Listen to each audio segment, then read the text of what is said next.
Assalamualaikum warahmatullahi wabarakatuh anak-anak. Oke, gimana kabar kalian hari ini? Tetap dalam keadaan sehat ya, walaupun masih dalam keadaan pandemi. Tapi kita tetap jangan lupa patuhi protokol kesehatan seperti halnya jaga jarak dan lain-lain. Oke, sebelum kita memasuki pelajaran, berhubung hari ini adalah pertemuan pertama ibu mengajar di kelas ini, jadi kita kenalan dulu. Kalian bisa memanggil Ibu Ana, mengajar pelajaran bahasa Indonesia. Ibu berasal dari Sampang, S1 di IAIN Madura, S2-nya di UGM, S3-nya di UI. Nah, sekarang jika tidak ada yang mau ditanyakan perihal Ibu, kita lanjut ke perkenalan kalian lewat absensi nanti. Ada yang masih mau ditanyakan sebelum kita lanjutkan dulu? Oke, kita lanjut absensi ya. Sekaligus Ibu pengen kenalan nih satu-satu kalian. Buat namanya yang disebutkan, nanti tolong mengacungkan tangan sekaligus menyebutkan alamat dan asal sekolahnya dari mana. Baik, atas nama Elisa.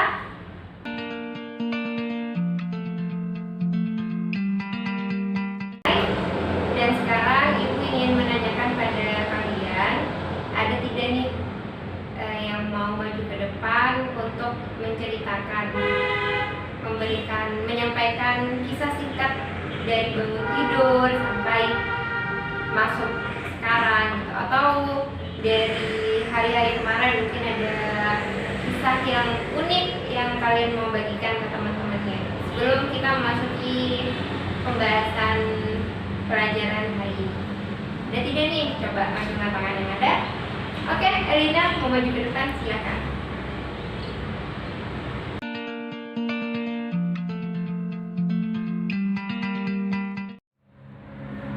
Nah, cerita yang disampaikan oleh teman kalian barusan itu merupakan keterkaitan, salah satu bentuk keterkaitan dengan topik yang akan kita pelajari hari ini. Ada yang tahu nggak nih topik yang akan kita pelajari sama-sama? Oke, jika tidak ada yang tahu, Ibu akan menyampaikan. Kita akan belajar bagaimana cara menulis cerpen. Nah, kisah barusan itu, kisah singkat, adalah stimulus kita bagaimana nantinya untuk menulis cerpen.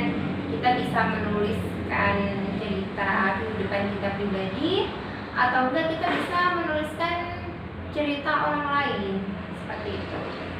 Jadi silakan nanti anak-anak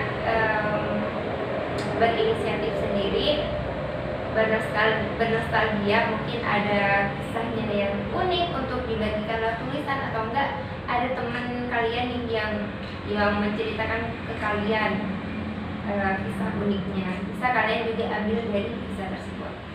Nah, selanjutnya Ibu akan menjelaskan beberapa topik dalam menulis cerpen ini, beberapa poin dalam menulis cerpen melalui PowerPoint yang akan Ibu tayangkan.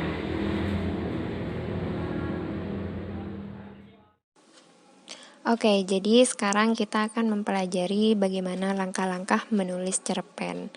Ada beberapa poin yang harus kita pelajari bersama dan kita ketahui, yaitu poin pertama itu adalah menentukan tema. Di sini itu tema merupakan sesuatu yang menjiwai sebuah cerita. Bahkan tema ini menjadi garis besar dalam suatu cerita yang akan kita tulis. Ibaratkan tubuh nih, tema itu adalah ruh dari sebuah cerita tersebut. Jadi tidak heran jika bagi seorang penulis harus diperhatikan betul-betul tema yang akan ditentukan nanti untuk isi dari cerita tersebut.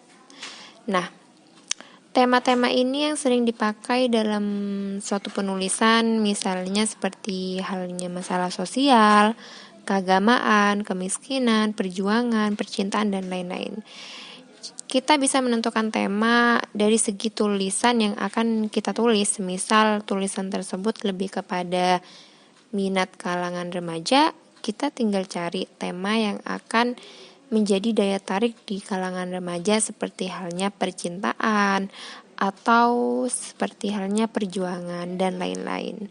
Seperti itu untuk poin pertama mengenai tema. Poin kedua yaitu adalah sudut pandang. Dalam menulis cerpen, kita harus konsisten dalam menggunakan sudut pandang. Semisal kita menggunakan sudut pandang sebagai orang pertama, dari awal cerita sampai akhir kita gunakan sudut pandang orang pertama. Nah, dengan menggunakan sudut pandang aku atau saya dalam bercerita, itu adalah sudut pandang orang pertama. Seperti itu. Jadi sudut pandang ini harus konsisten. Jika kita menggunakan sudut pandang orang ketiga, ya konsisten dari awal sampai akhir, seperti itu. Jika menggunakan sudut pandang orang pertama, kita harus konsisten dari awal cerita sampai akhir cerita harus menggunakan sudut pandang orang pertama. Itu sekilas singkat mengenai sudut pandang. Yang ketiga itu adalah penokohan. Penokohan di sini cukup sangat mudah walaupun kita agak ada kesulitan dalam mengaplikasikannya. Penokohan tersebut adalah pengungkapan karakter tokoh dalam cerita, dalam isi cerita, dan itu harus logis.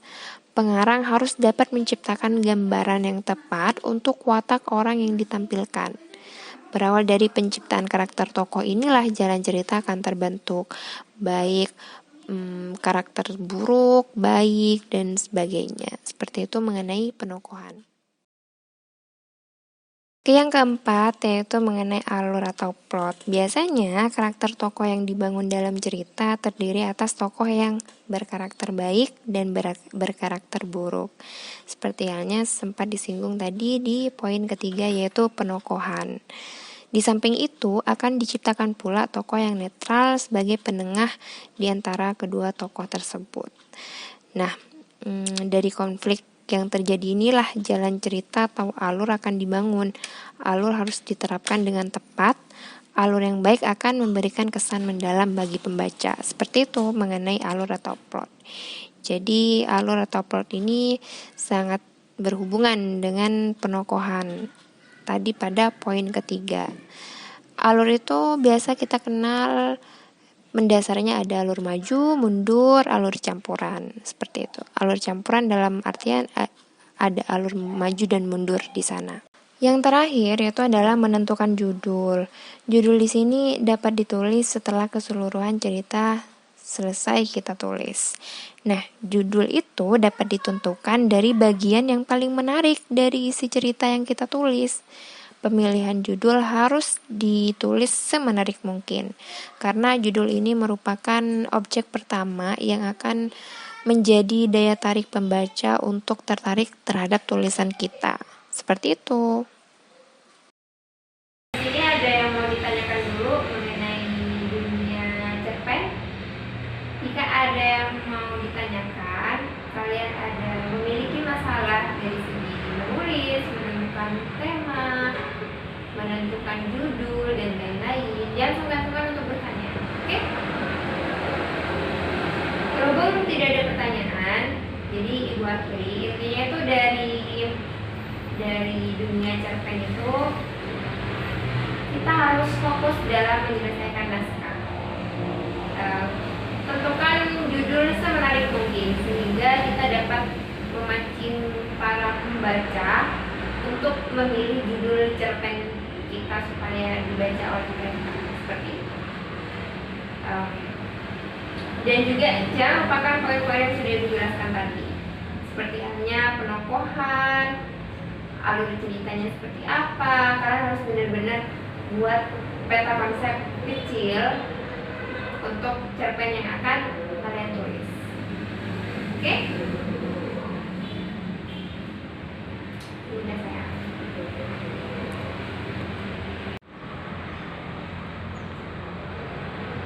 Ayo sayang.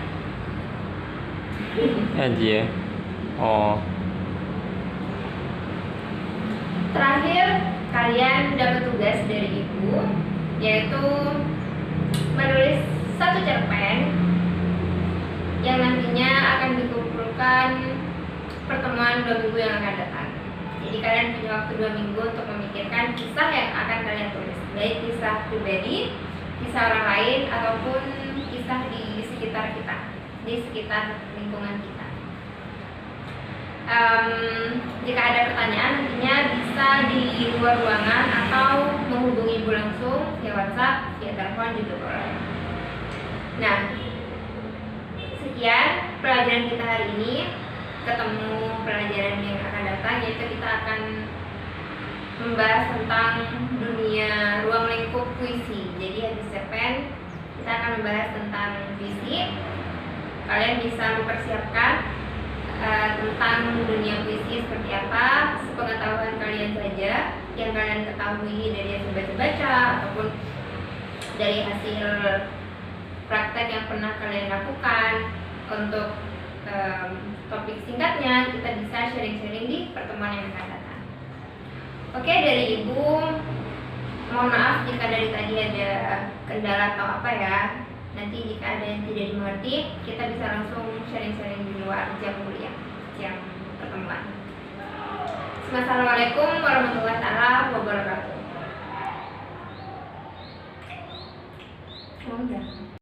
Terima kasih buat kalian yang sudah menonton video ini sampai selesai. Jangan lupa like, comment, and subscribe, dan aktifkan notification loncengnya supaya kalian gak ketinggalan video-video aku berikutnya. Oke?